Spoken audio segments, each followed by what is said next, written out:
Junior magic में आपका स्वागत है। टाइटैनिक की अनसुनी कहानियां। आज हम आपको टाइटैनिक के कुछ ऐसे किस्से सुनाएंगे जो आपने पहले कभी नहीं सुने होंगे। ये वो कहानियां हैं जो आपको इतिहास की किताबों में नहीं मिलेंगी। टाइटैनिक एक ऐसा जहाज जिसे कहा जाता था कि कभी डूब नहीं सकता, लेकिन किस्मत को कुछ और ही मंजूर था। आज हम उन लोगों की बात करेंगे जिन्होंने उस रात अपनी जान गंवाई, और उन लोगों की भी जिन्होंने उस रात अपनी जान हथेली पर रखकर दूसरों को बचाया। तो तैयार हो जाइए, क्योंकि आज हम टाइटैनिक के सफर पर निकल रहे हैं। एक ऐसा सफर जो आपको रुलाएगा, हंसाएगा और सोचने पर मजबूर कर देगा। Chapter 1 the unsinkable Molly brown. दोस्तों, कहानी शुरू करते हैं एक ऐसी महिला की जिनका नाम था मार्गरेट ब्राउन, लेकिन दुनिया उन्हें मॉली ब्राउन के नाम से जानती थी। मॉली ब्राउन कोई आम औरत नहीं थी, वो थी एक योद्धा, एक शेरनी। टाइटैनिक डूबने लगा तो चारों तरफ चीख पुकार मच गई। लोग अपनी जान बचाने के लिए इधर उधर भाग रहे थे। मॉली ब्राउन, लेकिन मैं बिल्कुल शांत खड़ी रही। मैंने देखा कि लोग घबराहट में खुद का और दूसरों का नुकसान कर रहे हैं। मैंने तुरंत कमान संभाली और लोगों को लाइफ बोट में चढ़ने के लिए कहा। Chapter 2 the bands heroic act. Titanic पर उस रात संगीत बज रहा था, लेकिन यह कोई खुशी का मौका नहीं था। जहाज डूब रहा था, मौत सामने नाच रही थी, लेकिन फिर भी संगीत बज रहा था। यह संगीत था टाइटैनिक के बैंड का, जिसका नेतृत्व कर रहे थे वॉलेस हार्टली। वॉलेस हार्टली, हम जानते थे कि मौत सामने है, लेकिन हमने संगीत बजाना नहीं छोड़ा। क्यों?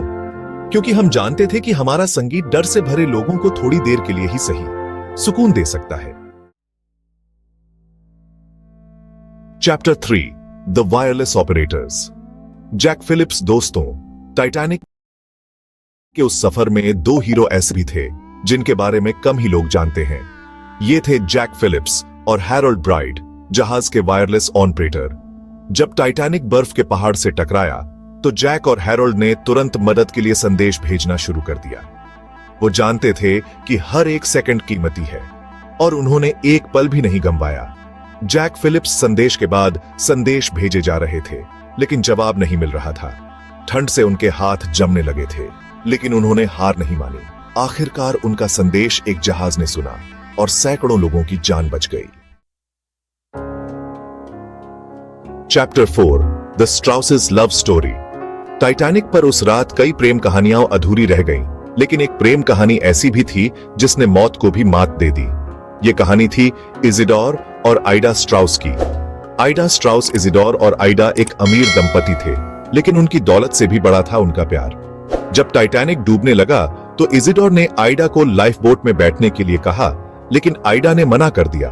उसने कहा, हमने अपनी जिंदगी साथ बिताई है और साथ ही मरेंगे। इजिडोर ने आइडा को मनाने की बहुत कोशिश की, लेकिन वो नहीं मानी। आखिरकार इजिडोर ने भी लाइफ बोट में बैठने से मना कर दिया। Chapter 5 survivors accounts. जो लोग टाइटैनिक डूबने के बाद बच गए, उनकी कहानियां भी कम दर्दनाक नहीं है।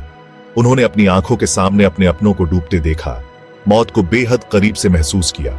सर्वाइवर, कई लोगों ने बताया कि कैसे उन्होंने अपनी जान बचाने के लिए संघर्ष किया, कैसे ठंडे पानी में घंटों तक तड़पते रहे।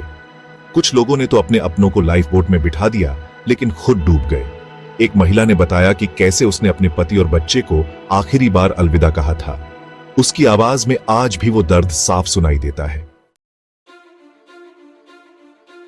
उतरो, जूनियर मैजिक। कहानी खत्म होती है, सबक जिंदा रहता है।